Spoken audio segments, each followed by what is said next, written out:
আসসালামু আলাইকুম বন্ধুরা, আমি আইয়ুব হোসেন বুলবুল শুরু করছি নতুন একটি রাইড আপনাদের জন্য। আপনারা থাম্বনেল দেখে নিশ্চয়ই বুঝতে পারছেন আজকে আমি কোথায় ট্যুর দিচ্ছি। আমি টাঙ্গুয়ার হাওর ট্যুর দিচ্ছি। আপনাদের এই যাত্রাপথে আমি আমার যাত্রাটা শেয়ার করব। আমি টাঙ্গাইল শহর থেকে শহর পাস করে সখীপুর হয়ে তার রাস্তা শুরুতে রেল ক্রসিংয়ে পড়ে গেলাম।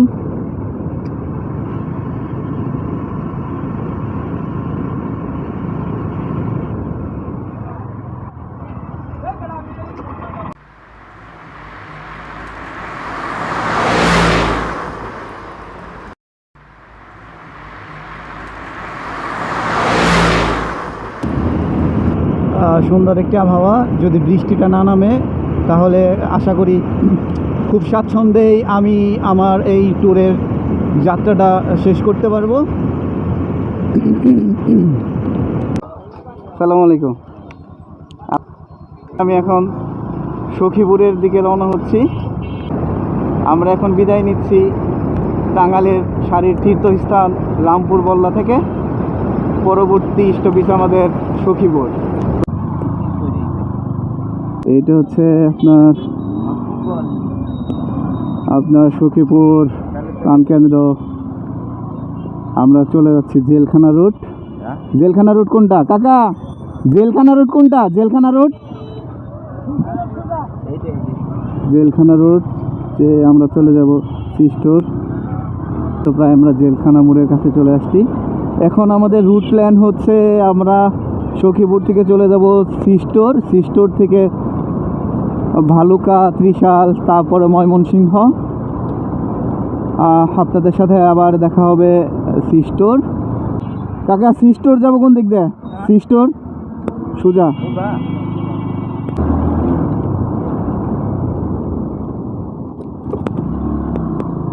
মনে হচ্ছে ভালো রাস্তা পাওয়া যাবে।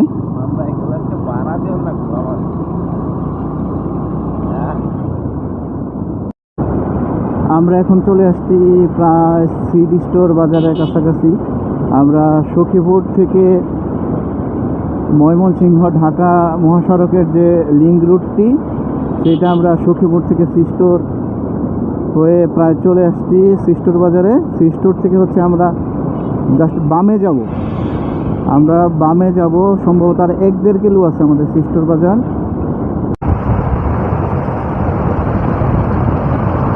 আমার হচ্ছে এই সি স্টোর থেকে এই পর্যন্ত আস্তে আস্তে মোটামুটি 3টা ফোন চলে আসছে।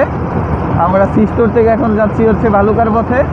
আর সবচাইতে দুঃখের বিষয় বলতে পারেন, মজার বিষয় বলতে পারেন, আমার বন্ধু রফিক মুন্সি আমাকে এই বিষয়ে অনেক ঝাড়ি মারছে। আজকে সব কিছু আনছি, প্রয়োজনীয় যা যা দরকার সব কিছু আছে আমাদের সাথে, বাট মোটর সাইকেলের ডকুমেন্টস অর্থাৎ আমি বাসায় রেখে আসছি। অবশ্য আমার বন্ধু রুবেল যে কোনো মারফত দেওয়ার চেষ্টা করতেছে। আমি আসলে আজকে রাত্রে যাদের সাথে যে টিমের সাথে যোগ দিব তারা টাঙ্গাইল থেকে বাসে আসবে। মূলত এই আমার ড্রাইভিং লাইসেন্স আর আপনার বাইকের স্মার্ট কার্ড, এইটা ওই জামান ভাইয়ের মাধ্যমে আমি হয়তো হাতে পাবো। যাওয়ার পথে আসলে ড্রাইভিং লাইসেন্স আর ডকুমেন্টসটা আমি হাতে পাচ্ছি না, হয়তো ফেরার পথে আমার কাজে লাগতে পারে। জামান ভাইয়ের সাথে আমার দেখা হবে রাত্রি 12টা-1টার পর। তো আমাদের কথা চলতে থাকতেছে, আপনারা আসলে থাকুন আমাদের সাথে। যারা ঢাকা থেকে আসতে যাচ্ছেন বাইক নিয়ে, একদম স্মুথ একটা রোড বলতে পারেন আপনারা। খুবই ভালো একটা আবহাওয়া। এখন বাজে আপনার 6টা17 মতো। আমরা চলে আসছি ময়মনসিংহ পল্লী বিদ্যুৎ সমিতি 2-এর কাছাকাছি। এক্স্যাক্টলি আমার এরিয়ার নামটা বলতে পারতেছি না, কিছুক্ষণের ভিতরে আমরা হয়তো ভালুকা পৌঁছে যাবো আর কি। আমার বন্ধুর মনে হয় পিছনে আর ঝাঁকি লাগতেছে না। আসলে ওনার কারণে আমার আজকে মধুপুর হয়ে ময়মনসিংহ যাওয়া হয় নাই। মূলত ওনাকে রিসিভ করার জন্য আমার আশা লাগছে কালিহাতী থানার রামপুর মোল্লাতে। ওনাকে নিয়ে দীর্ঘ একটা ভাঙাচোরা রাস্তা পাড়ি দিয়ে আমি এসে গেছি ভালো রাস্তাতে। আশা করি ময়মনসিংহ পর্যন্ত আমরা সেম রাস্তা পাবো। রাস্তায় কিন্তু আমার আসলে 125 সিসি ডিসকভার বাইক, এটারও টান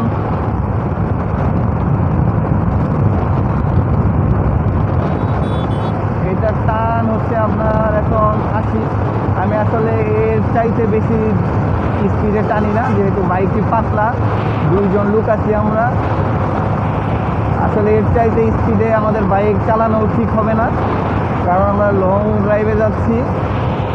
আমাদের তো আসলে ওখানে যে তেমন কোনো কাজ নেই, জাস্ট হচ্ছে আমাদের ওই বড় টিমটার জন্য ওয়েট করতে হবে। আমাদের যেহেতু ওনাদের জন্য বেশ কিছু সময় ওয়েট করতে হবে, তাহলে তাড়াহুড়ো করে যাওয়ার কোনো প্রয়োজন নাই। আমরা চাচ্ছিলাম দিনের আলো থাকতে থাকতে ময়মনসিংহ যাতে পার হয়ে যেতে পারি, কারণ ময়মনসিংহ পর্যন্ত রাস্তা ভালো, এতটুকু রাস্তা যাওয়া যাবে। আর যেহেতু নেত্রকোনার রাস্তাটা আমি চিনি না, সেহেতু ওইটুকু আমি একটু দেখে দেখে যাব। এর জন্য মূলত চেষ্টা করতেছি দিনের আলো থাকতে থাকতে আপনার ময়মনসিংহ ক্রস করার জন্য। দেখি আর কত কিলো। রাস্তায় কোনো রুট মার্কিংও দেখতে পাচ্ছি না যে ময়মনসিংহ কত দূর। বলতে বলতে আমরা ভালুকা চলে আসছি। এই ভালুকা কিন্তু টাঙ্গাইল থেকে আপনার আরেকটা রাস্তা দিয়ে আসা যায়, সখীপুর পার হয়ে কচুয়া দিয়ে আঙ্গারগাড়া দিয়ে। এই রাস্তার অবস্থা খুবই বাজে। গত মাসে আমি যখন নিকলি হাওর মিঠামাইনে গিয়েছিলাম, তখন মূলত আমরা এই সিস্টুর হয়ে না এসে আমরা হচ্ছে এই ভালুকা হয়ে আসছিলাম। তো ভালুকা যেহেতু চলে আসছি, আমি ভালুকা যাওয়ার পরে আমার ক্যামেরাটা আবার বন্ধ করে রাখবো। তারপর হচ্ছে আবার হয়তো ময়মনসিংহের আগে যে আপনাদের দেখাবো আসলে কত দূর। মার্কিং দেখা যাচ্ছে আপনার ময়মনসিংহ মাত্র 41 কিলোমিটার, শেরপুর 108। তো ময়মনসিংহ 41 কিলোমিটার। আমরা আর এর মধ্যে কোনো রেস্ট নিব না, বিরতি নিব না। আমরা হচ্ছে একবারে চলে যাব এখন ময়মনসিংহের উদ্দেশ্যে। তো আপনারা সাথেই থাকুন। আমি আসলে এই রাস্তার মজা দেখে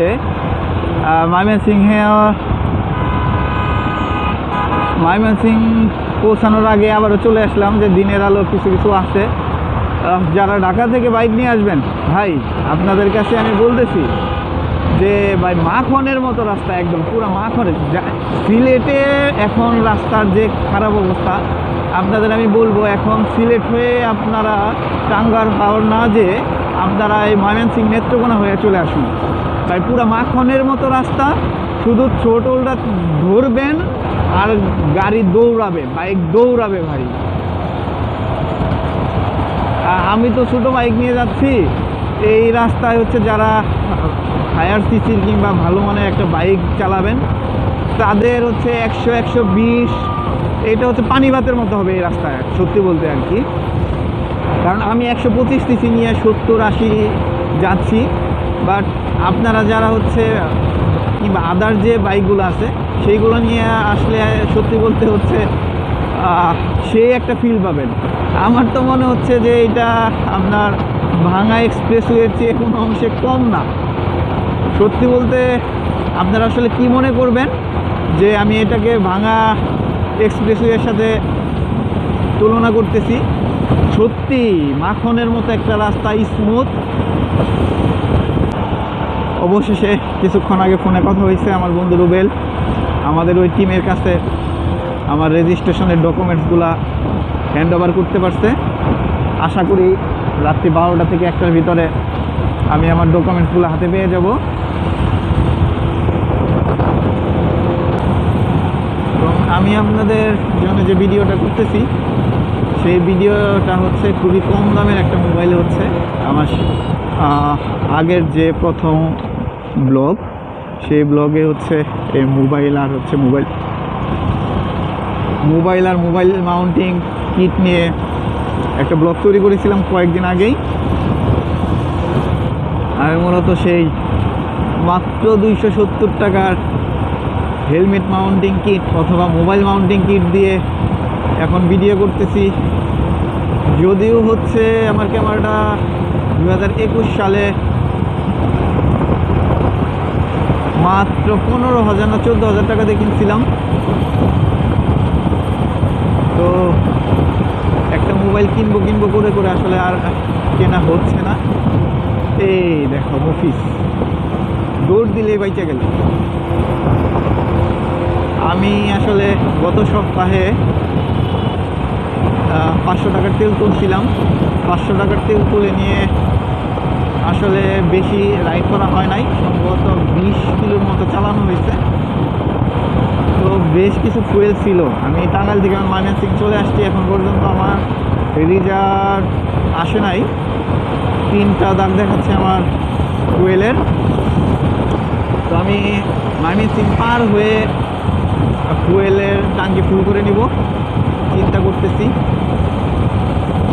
কারণ যে আমার চিন্তা ময়মনসিং পার হইতে হবে আমার, কারণ সাথে কোনো কাগজপত্র নাই। যদিও গুগল ড্রাইভে আমার স্ক্যান করা আছে, সেগুলো দেখায় ছাড় পাওয়া যাবে কিনা যদি কোনো বিপদ হয় বলতে পারতেছি না। কি বাজার এটা? রাগামারা বাজার। আমরা চলে আসছি রাগামারা বাজারে। বাজারগুলোতে সাধারণত বাইকটা একটু স্লো যেতে হয়, রাস্তা পারাপারের কারণে।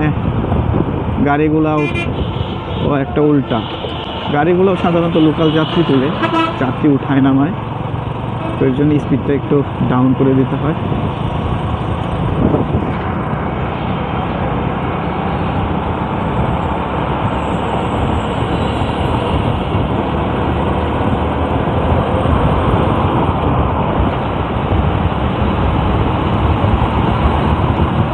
সামনে একটা ভাই, অবশ্য আমরা ঘুরি ভালোই বৃষ্টি ফেস করছি, কিন্তু রেইনকোট পরা লাগে নাই। আর আশা করতেছি আমাদের মনে হয় রেইনকোট পরাও লাগবে না। আর ওই যে আকাশ দেখা যাচ্ছে একদম ক্লিয়ার, একদম শরৎকালের মতো আকাশ। আসলে আমি এখনও বলতে পারতেছি না যে এটা শরৎকাল না কী কাল, মনে হয় নেমে দেখতে হবে।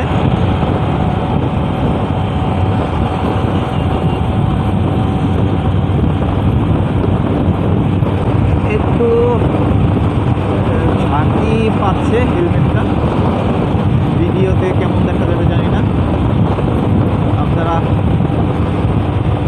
ঢাকা ময়মনসিংহ মহাসড়কে আমি আইয়ুব হোসেন বুলবুল আর আমার বন্ধু রফিক মুন্সির সাথে এই সন্ধ্যাটা উপভোগ করুন।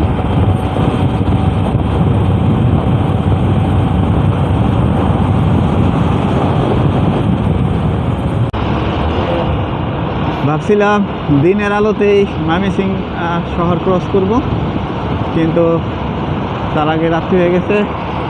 এদিকে আমার বন্ধু রফিক মুন্সি আবদার করতেছে যে ভাই সেই টাঙ্গাইল থেকে উঠছি, এখন পর্যন্ত একটু রেস্টও নেই নাই, আমার কোমর ধরে আসছে।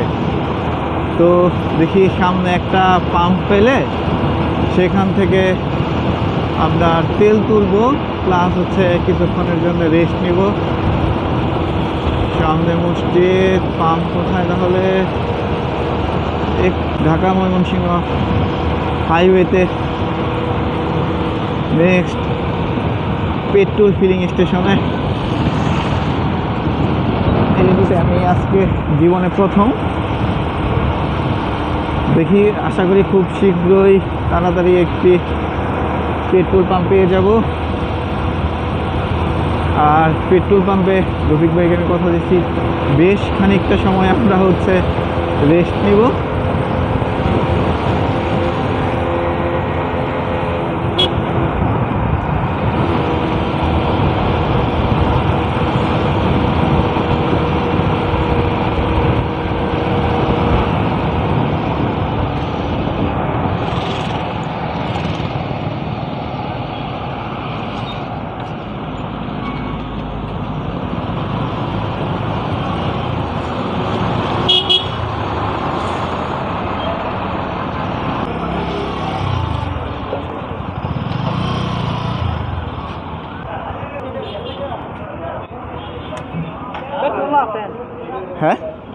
পেট্রোল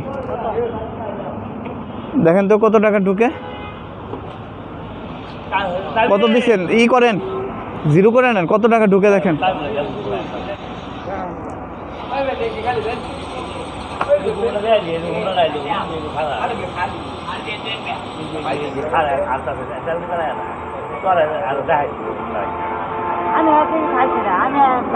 আমি ট্যাঙ্কি ফুল করে নিব, কারণ সম্ভবত হচ্ছে আপনার ওইদিকে পেট্রোল পাম্প পাবো না।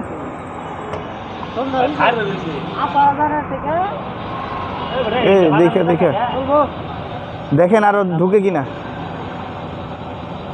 এইদিকে খেয়াল রাখেন।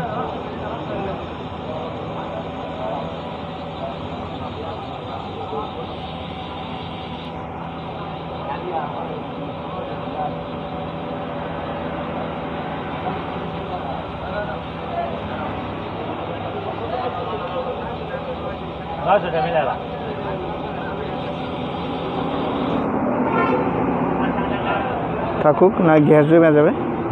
আমাদের হচ্ছে 900 টাকার তেল হয়েছে, 900। আমরা এখন হচ্ছে ময়মনসিংহ সদরে তেল তোলা শেষ করে এবং একটু রেস্ট নিয়ে আবার নেত্রকোনার উদ্দেশ্যে যাচ্ছি। সাথে যথারীতি আছে আমাদের রফিক ভাই। আমরা এখন ময়মনসিংহের গোল চত্বরে চলে আসছি। এখানে একটু গাড়ির চাপ আছে। আমরা হচ্ছে ময়মনসিংহ এই গোল চত্বরে এখন শুধু ডান দিকে যাব, হ্যাঁ, ইউটার্ন নিয়ে ডান দিকে যাব। স্মৃতিস্তম্ভ, 34শে জুলাইয়ের স্মৃতিস্তম্ভ। আমরা এখন গোল চত্বর থেকে ডান দিকে যাচ্ছি।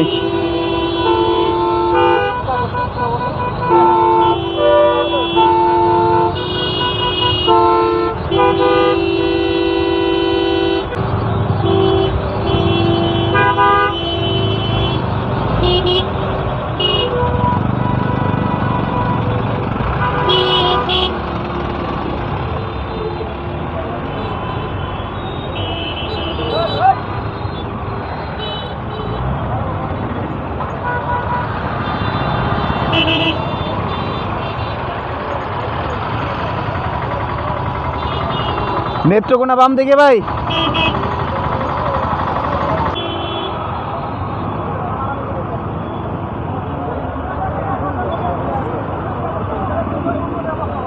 আমরা ময়মনসিংহ থেকে এখন নেত্রকোনার দিকে ঢুকে পড়ছি।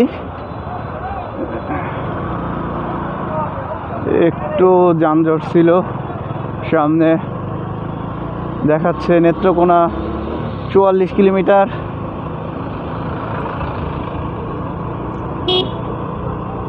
অবশ্য এই দিক দিয়ে শেরপুর, কিশোরগঞ্জ সব জায়গায় যাওয়া যায়। ওই যে নেত্রকোনা হচ্ছে আপনার 44 কিলোমিটার। ডান দিকে দেখাচ্ছে বাংলাদেশ কৃষি ভার্সিটি।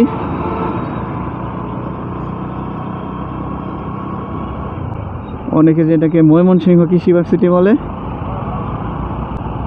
এটি বাংলাদেশ কৃষি ভার্সিটির চাইতে ময়মনসিংহ কৃষি ভার্সিটি নামেই বেশি পরিচিত।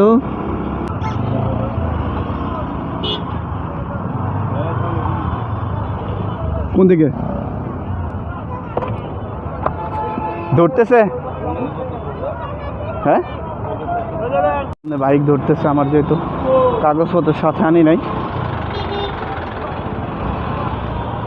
দেখি বিকল্প কোনো রাস্তা পাই কিনা ওইটা পার হওয়ার।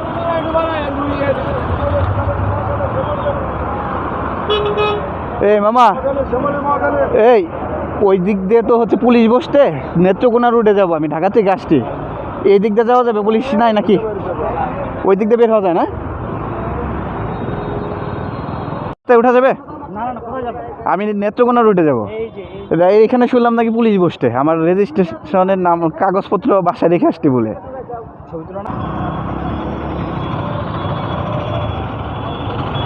আমরা ইউটার্নে এসে দেখি কিভাবে চলে যেতে পারি কিনা ঠিকভাবে। একটু দেখে শুনেই যাই। অটো সিএনজির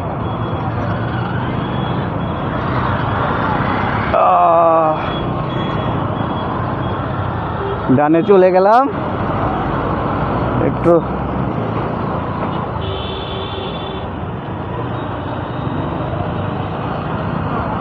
যাই হোক, একটু ব্রিজ পেলাম নেত্রকোনার এদিকে। কি ব্রিজ জানি না, আমার প্রচণ্ড ধুলা, বাইজরটা নামায় নেই।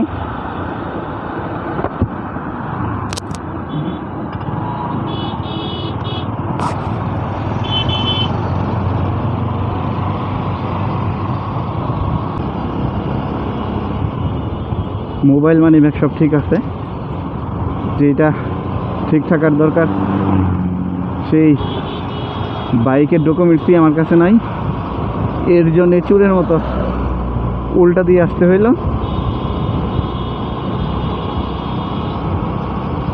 যদিও আমার স্ক্যান করা গুগল ড্রাইভে আছে।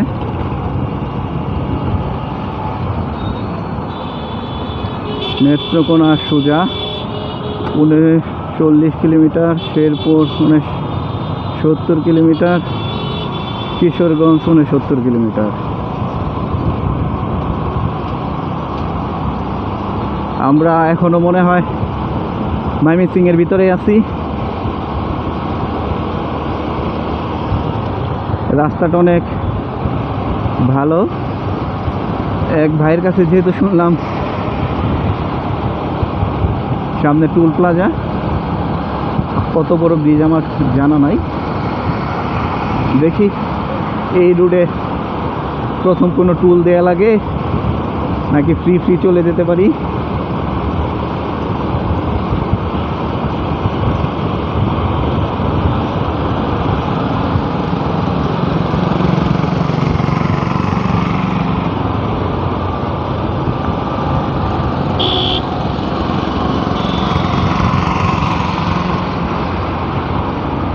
ব্রিজটা বিশাল একটা ব্রিজ কিনা আমি খেয়াল করতে পারি নাই।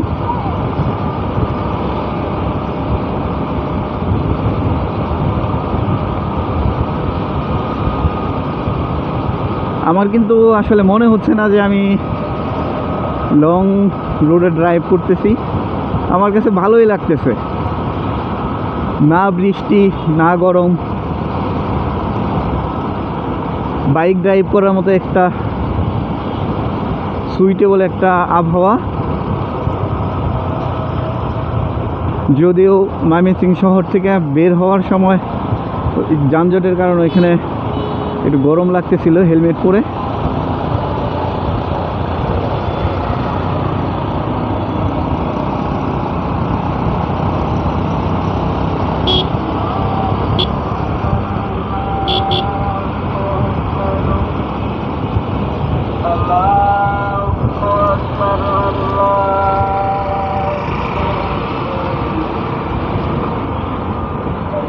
সিএনজি আছে পিছনে, মোটামুটি ডান দিক ধরে আস্তে আস্তে আগাই।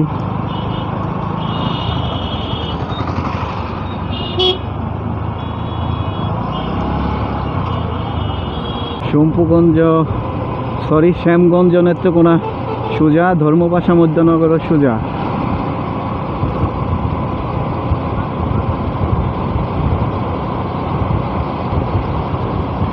মধ্যনগর এখান থেকে 80 কিলোমিটারের উপরে দেখাচ্ছে।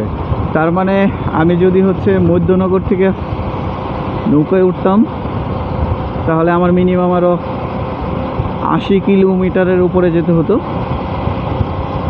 আমরা যাচ্ছি কলমাকান্দা থেকে, 10দার বাজার ঘাট থেকে।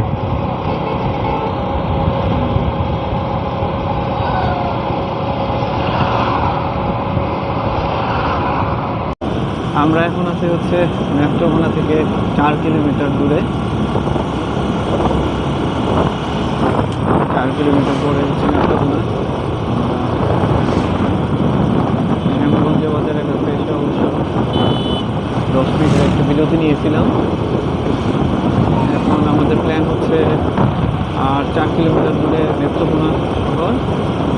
নেত্রকোনা জেলা শহরে থেকে আমরা হচ্ছে ডিনারটা সেরে নেব। ডিনার সেরে নিয়ে কিছুক্ষণ রেস্ট নেব। আর সত্যি কথা বলতে হচ্ছে নেত্রকোনা যাওয়ার জন্যে যে রাস্তাটা এখন আমরা ড্রাইভ করতেছি, মনে হচ্ছে এই রাস্তাটা একদম নতুন, রাস্তাটা একদম মাখনের মতো। এইখানে যারা বিশেষ করে কর্নারিং করতে পছন্দ করেন, রেস ড্রাইভ করতে পছন্দ করেন। আর একটা বাইক অ্যাক্সিডেন্ট হয়েছে। যারা বলতেছিলাম যারা হচ্ছে রেসিং করতে পছন্দ করেন তাদের জন্য উপযুক্ত একটা রাস্তা। আপনার একদমই স্মুথ, থ্রোটলটা চেপে ধরবেন, বাইক শুধু দৌড়াবে আর দৌড়াবে। আমরা দেখলাম কিছুক্ষণ আগে একটা বাইক অ্যাক্সিডেন্ট হয়েছে, সম্ভবত পিচ্ছিল রাস্তার কারণে এরকম হচ্ছে। এইদিকে রাস্তা দেখে মনে হচ্ছে যে কিছুক্ষণ আগে মনে হয় বৃষ্টি হয়ে গেছে আর কি। তো আমরা রাত্রেবেলা অচেনা রাস্তা, বাইক টানতেছি না, তবে দিনের বেলা হলে সেই টানা যেত। রাস্তাটা এত সুন্দর, এত সুন্দর, বলার বাইরে।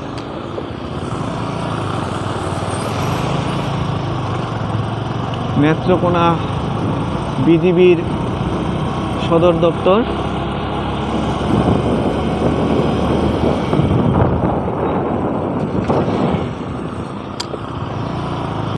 স্বাগতম নেত্রকোনা পৌরসভা। তার মানে হচ্ছে আমরা নেত্রকোনা পৌরসভায় পৌঁছে গেছি। হয়তো ঢাকা বাস স্ট্যান্ডে যেতে আমাদের আরও 2-2.5 কিলো মতো সময় লাগতে পারে। সামনে একটা সাইনবোর্ড দেখা যাচ্ছে, সেখানে দেখাচ্ছে Mohanganj 30 kilo, Dharmapasha 35 kilo, Kalmakanda 36 kilo. তার মানে হচ্ছে আমাদের কলমাকান্দা রোডেই ঢুকতে হবে।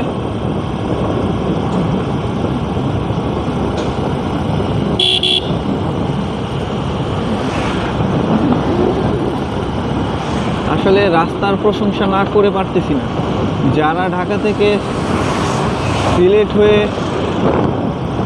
তাহিরপুর দিয়ে টাঙ্গুয়ার হাওড়ে যাচ্ছেন, তাদের বলবো একবারের জন্য হলে ট্রেন ড্রাইভ করতে আপনারা এই রুটটি ব্যবহার করেন।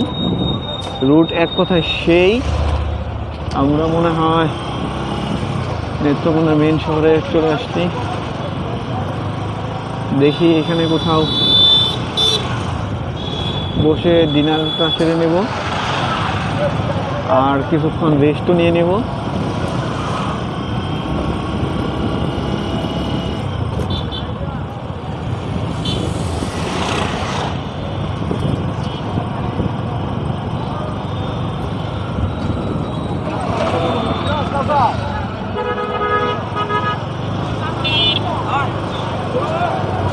এখানে কিন্তু সারি সারি ঢাকার গাড়ি দেখা যাচ্ছে। আমরা আপনার চলে আসছি ঢাকা বাস স্ট্যান্ডে।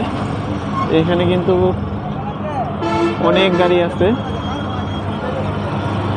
ঢাকা থেকে যারা আসবেন ভাড়াটা আমি পরে আপনাদের জানিয়ে দেব, যারা বাসের মাধ্যমে আসতে যাচ্ছেন।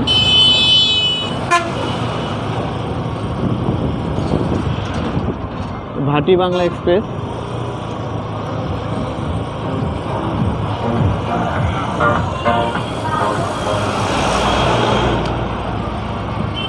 মহাখালী বাস স্ট্যান্ড থেকে আপনারা সহজেই এই নেত্রকোনার বিভিন্ন বাসে চলে আসতে পারবেন।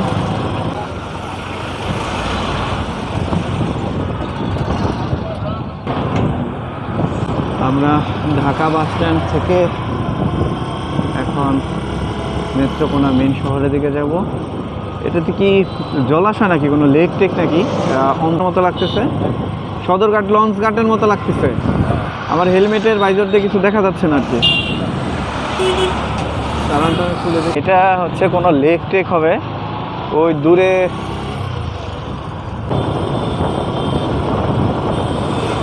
আমরা ঢাকা বাস স্ট্যান্ড পার হয়ে এখন নেত্রকোনা শহরের দিকে যাচ্ছি। অবশ্য জেলা পরিষদ দেখাচ্ছে 1 কিলোমিটার,